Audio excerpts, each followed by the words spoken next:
Welcome to Confident Coparenting, building a better life for you and your kids. I'm your host, Jeanne Ward. This show goes beyond co-parenting. It's about self-discovery and personal growth. Separation and divorce can shake your sense of identity, but my goal is to help you feel at ease in your own skin, both as a parent and in your new life. Through engaging conversations, I'll share tips, tools, and mindset shifts to help you build confidence, communicate effectively, and strengthen your self-identity. Let's dive in and see your situation in a new light, because when you thrive, so do your kids. A better future starts now. Hi, everyone. Thank you for joining us. I'm Jeanne Ward, and this is Confident Coparenting. Today, we have a really exciting guest to share with you and information, and it is about the language of compassion. So as you all know, the journey to confident co-parenting is one of growth, of self-awareness. It can be challenging, and it can also be healing, though. Along the way, we need different tools and guides, and this language of compassion is one of those. It's a really wonderful one. It takes a minute to learn, and we're going to hear all about it today. We have got Clarice Belcher with us, and she focuses on this language of compassion, and it comes from the work of nonviolent communication. She's going to tell us all about that, but it's really about compassion and connection. So we might use it in the context of connecting with our ex when we're working on parenting and co-parenting. It can also be a great tool to use with our kids. So let me introduce Clarice and let her share a little bit more with us. She is a passionate teacher of the language of compassion. She facilitates workshops as well as practice groups on how to do this. And for years, she has been guiding individuals, couples, families in how to use this tool to really focus on your feelings, your needs, and how to be more compassionate in working with others and communicating with others. So Clarice, thank you so much for being here with us today. We're so happy to have you. Well, thank you, Jeanne. I really appreciate your interest in this work as well as your support of it. I am delighted to share this.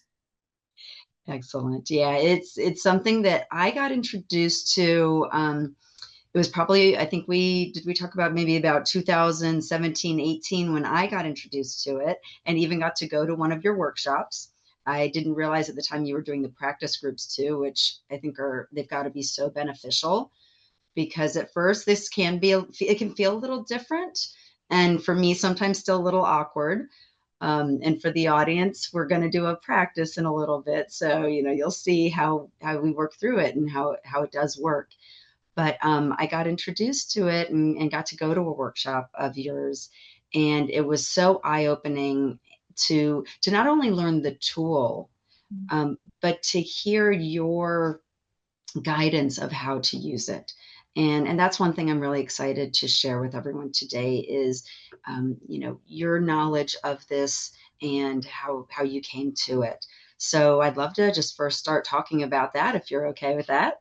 Oh, sure. Well, it was an interesting beginning journey. I was attending a church years ago, and the congregation was in conflict so intense that it literally uh, polarized the congregation into two halves. The minister and his staff did not know how to manage it, so they brought in outside help. And I was really curious to see what the outside help would have to say. And I remember going to a workshop and the facilitator holding up this book. This is Marshall's book, Nonviolent Communication. And he said, read it and memorize it. And I had never heard an endorsement like that for a book. So I got the book, I read it, I loved it. I cannot say that I memorized it, but I thought I would love to meet this man. And 2 years later, Marshall Rosenberg came to Atlanta, where I live, and he gave a 5-day workshop. I attended 3 of those 5 days. And then 2 or 3 years later, he came back to Georgia and offered a 10-day international intensive training. And I attended all 10 days of those. And I'm the one in the audience going, yes, I love this work. And others are going, yes, but. And so what I glean from that is that there's a readiness for this work. So many Mm. of us have been trained and educated and enculturated to judge, to attack, to become defended, and this work is very different from that. So what you had said earlier is true. Part of the work is to undo the way many of us have been trained to relate to people and to do it differently. Yes, yes. And one thing that this makes me think of is focusing on the details. Especially when people are going through separation and divorce, we tend to think about the big steps, the documents, the just making that decision of we're divorcing and or I want the house or I want this, etc. Um, so much is in the details of how we talk about that, how we communicate that. For example, there's a mediator by the name of Eric Feig, I believe it's Feig. And I read something from him not too long ago. It was really fascinating. He talks about how people would speak in his mediation sessions. And he uses an example of, for example, when one of the soon to be ex-spouses comes in saying, I want legal custody of the kids, that kind of just sets up a controversial feeling, right? An environment of controversy, of control. It feels very legal because you're saying, I want legal custody, versus someone coming in and saying, I want 80% parenting time with our children, right? There's, even though they're asking for a lot, or even if they say 100%, right? Parenting time with our kids, they're taking a different approach. It's more collaborative. It's giving a different respect to the children, versus them being an object that I have custody of. So those words and how we use them are just so critical. And that's one of my big takeaways with this work that you do is how we're saying our feelings, our needs, what we're saying. um, and I'd love for you to share with us a little bit more about actually the details of this work. We have a visual as well that we're going to share with the audience. And Clarice, would you explain a little bit more about this language of compassion and how it's broken down? Oh, sure. So it is interesting. Marshall had that conclusion that the words I think and the words I speak are crucial to my staying connected to the best in me, which is my compassion. And he Mm. believed that all human beings were, in fact, compassionate beings. Even if they're screaming and yelling, they are essentially compassionate. And he got really curious. What is it that helps some people stay connected to their compassion in difficult circumstances? And what is it that helps them get disconnected? And for him, the answer was language. So as he considered the components of compassionate language, he came up with four of them. And they are called the four components of language of compassion. And they are one, observe without evaluation, two, share feelings, three, state needs, and four, make a specific request. So as he considered how do we do this, when he created these four components, this is as much a process as it is a structure. So if, for example, I have a judgment in my mind, well, he's an idiot and a moron. Marshall Mhm. would suggest don't share the judgment, but share the observation. And by that, he meant, what was it that I heard, or what was it that I saw just before I had the judgment that someone was an idiot and a moron, and share that. So I'm looking at it from a behavioral context rather than a judgmental context. And then the question becomes, well, how do I feel about what I have seen or heard? And then the question becomes, well, what are my needs around what I feel? And then the Mhm. third is, well, or rather the fourth, well, what is the specific request I make to get my needs met? So that's the process, rather than go to, you're an idiot and a moron, get curious first. What did I observe? How did I feel? What do I need? And what specific request would I make to get the need met?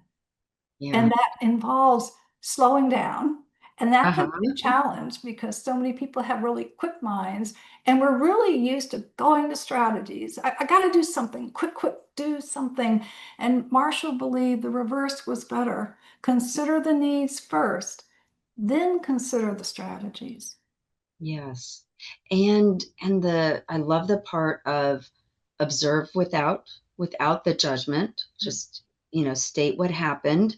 I know on the visual that people are able to see, it has the stick figure without even a mouth. And Yes, you pointed that out to me. I cannot be accused of being an artist. So that one figure, that one icon near the first component, that was not a mistake.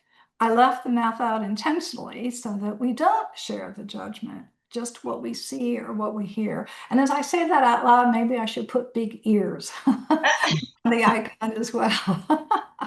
Right, right. And like you were saying, that can be foreign to a lot of us nowadays, where we feel a feeling, an intense feeling, and then we want to, speak out against it or about that. And one thing that I found different for me when you were teaching me in particular in my class how to do this is to specifically say or use the phrase something like, when you said, and just say what they said. You're Mhm. not judging it. You're not making an opinion. You don't have an opinion about it as you're speaking it back to them, but just when you said, X, Y, and Z, and then you move through those steps. This is how I Right. felt. Yeah, you might say, well, I felt hurt and I have a need to be heard. Would you be willing to tell me what you just heard me say? So you Yes. see, that's the introduction, that's the invitation to the conversation that perhaps hasn't yet been had, but wants to be had. So it's Mm-hmm. not saying everything, it's simply inviting someone to show up, inviting both people to show up with what they really feel and what they really need. And when we can talk in that context, then we can achieve so much more than just, well, you're an idiot or a moron. Well, you're a bigger idiot and a moron, the back and forth thing that isn't, a lot can be said in an argument, a lot can be spoken, but sometimes none of it's truly meaningful. It obscures what the real issue is. Mm-hmm. And so Mm-hmm. this work invites us to become vulnerable, to share genuinely what's alive in us in a way that increases chances of being heard in the way they want to be heard. Right. Right. Yeah.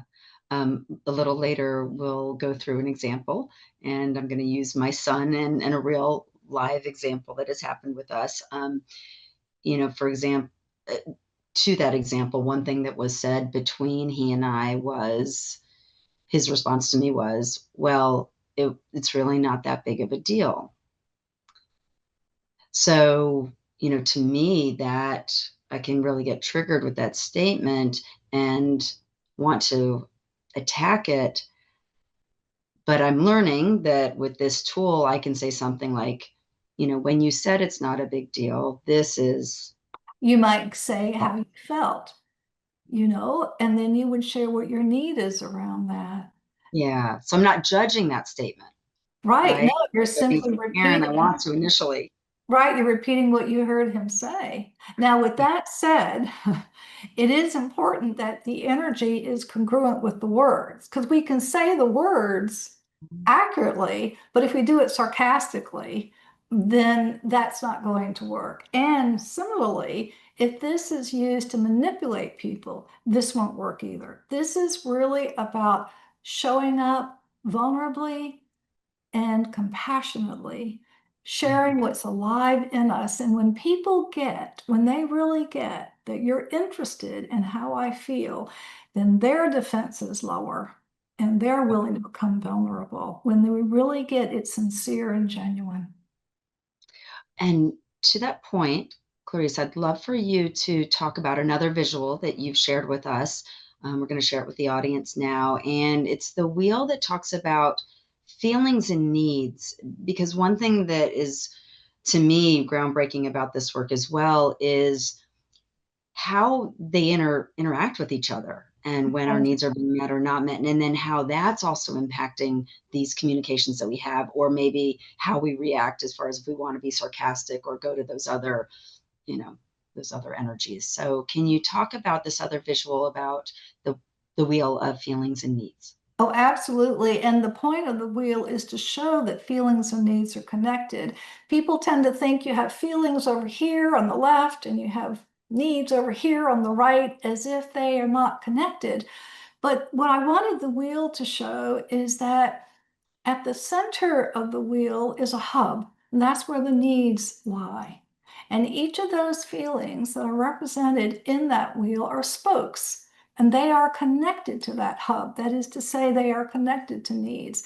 So if I feel anxious or angry, hurt, lonely, or guarded, that means I have unmet needs. That's the beauty of feelings.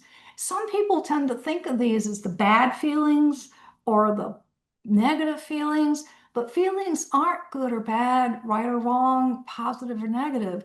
They're simply pieces of information about how well I'm getting my needs met.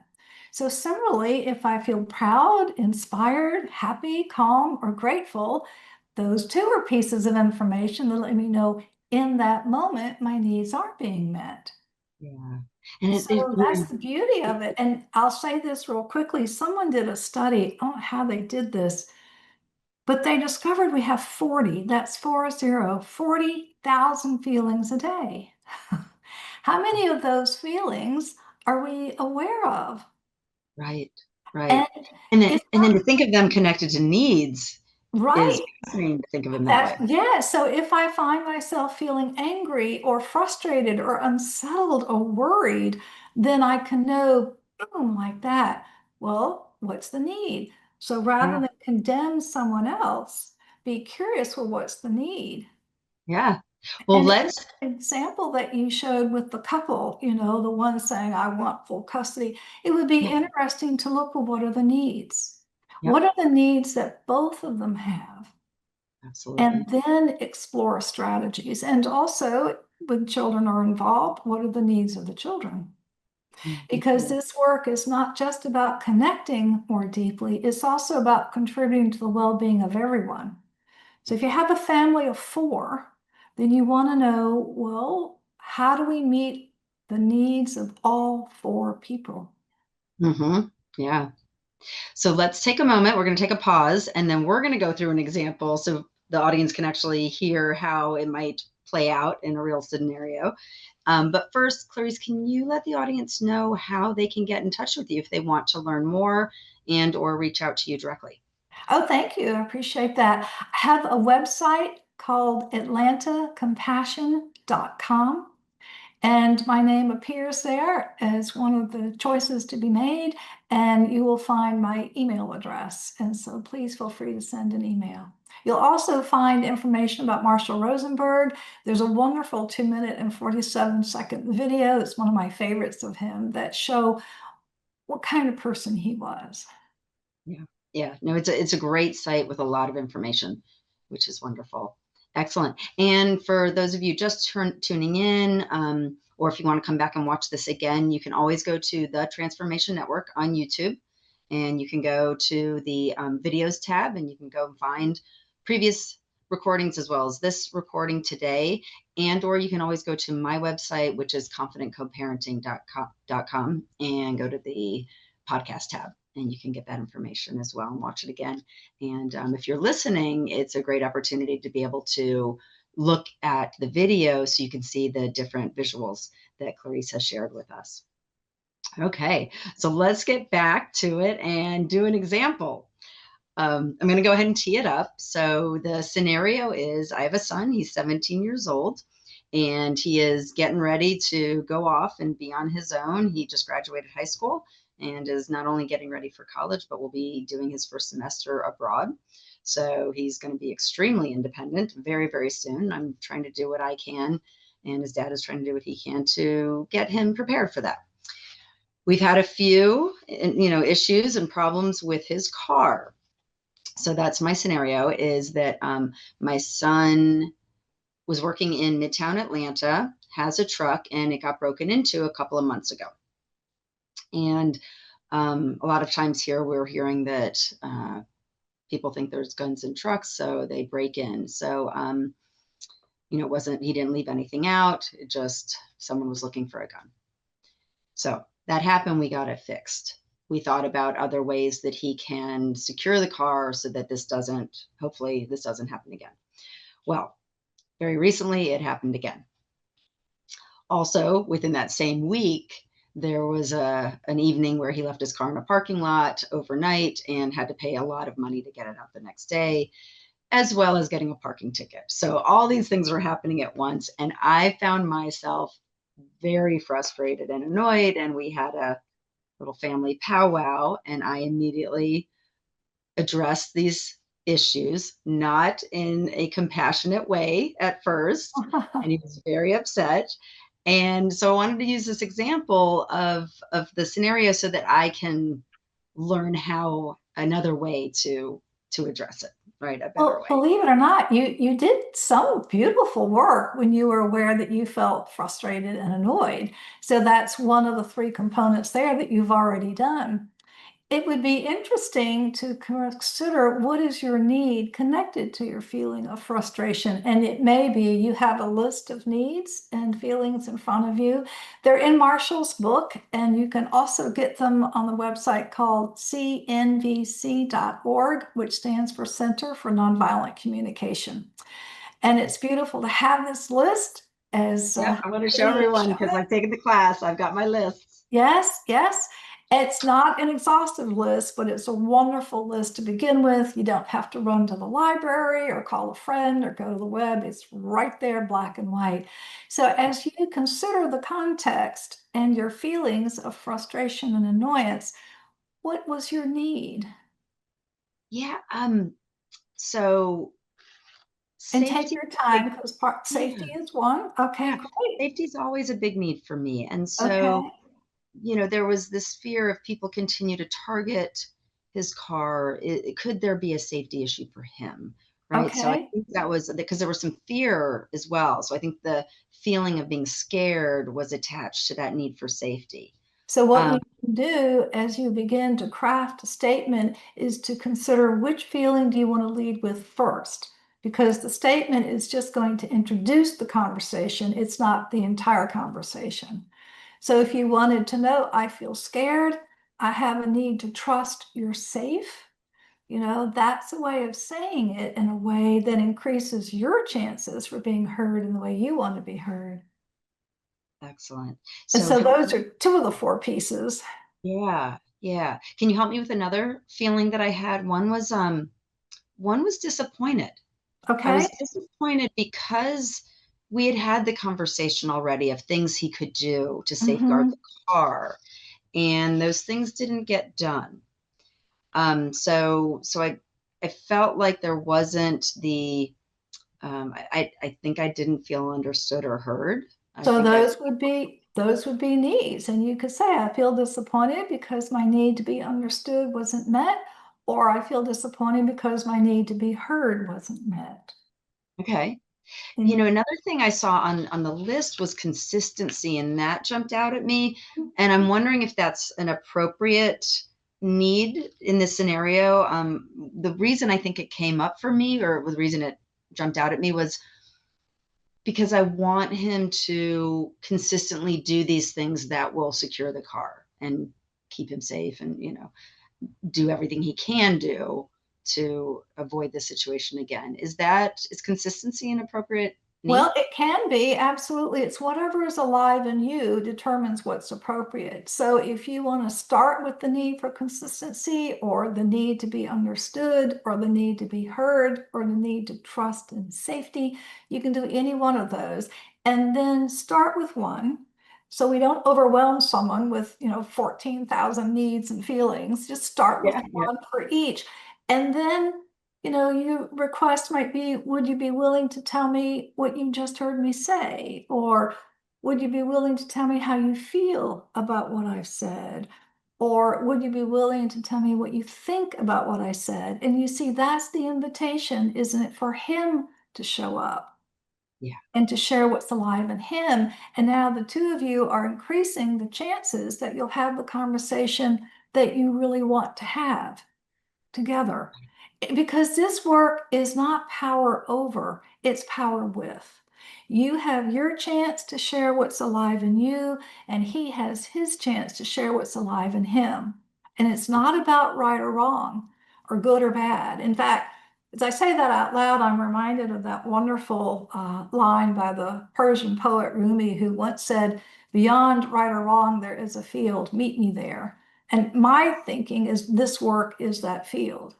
Yeah. Yep. You And would, as soon as our kids are turning, I say anywhere from 11 to 13, depending on how mature they are, it absolutely needs to become a conversation of that collaboration versus the control of what you were just talking about. and a lot of times people don't think children have feelings or needs because they're Mm. short. I don't know why.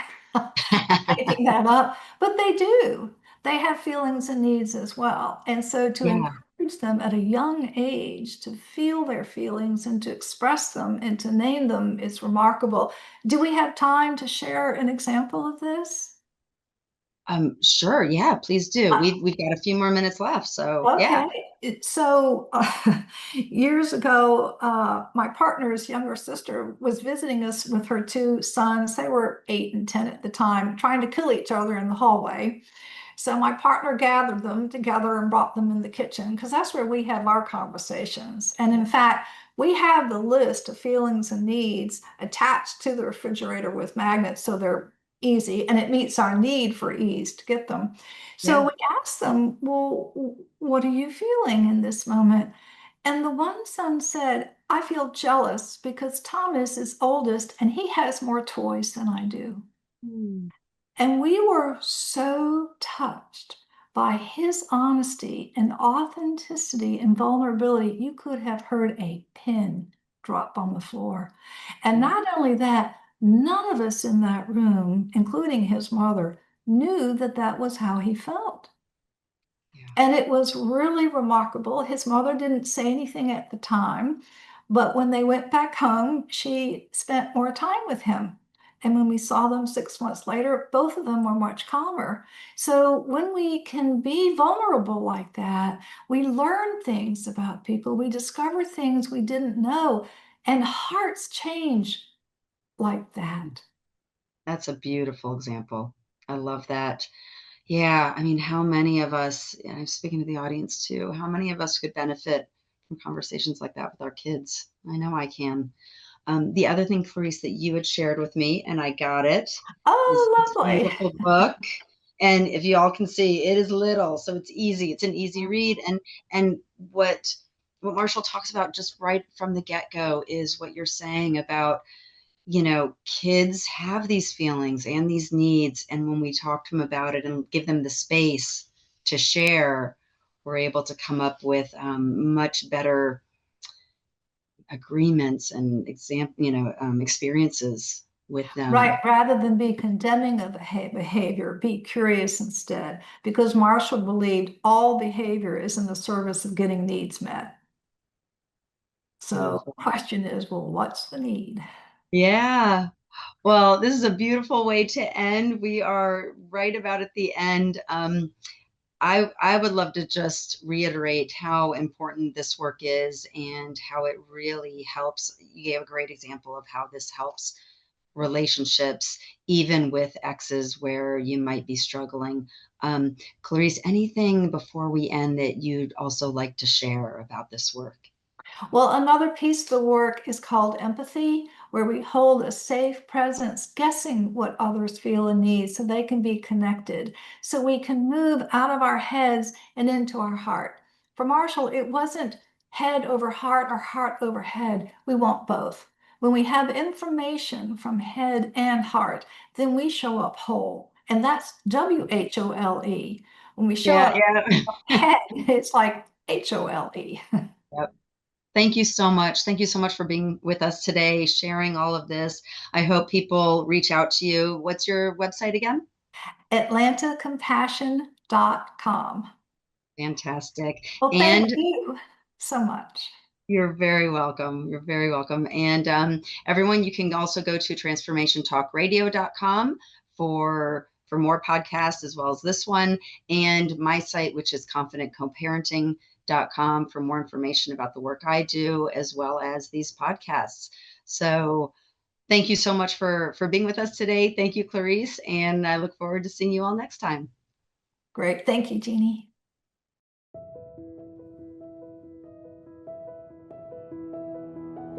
You've been listening to Confident Coparenting. Join me, Jeanne Ward, every second Wednesday at 12 p.m. Pacific on Transformation Talk Radio for more insights and practical strategies to support your co-parenting journey. Let's keep the conversation going. Connect with me on social media, subscribe to the podcast, and share it with those who could benefit. And if you or someone you know needs support, coaching can make all the difference. Visit confidentcoparenting.com to learn more. See you next time.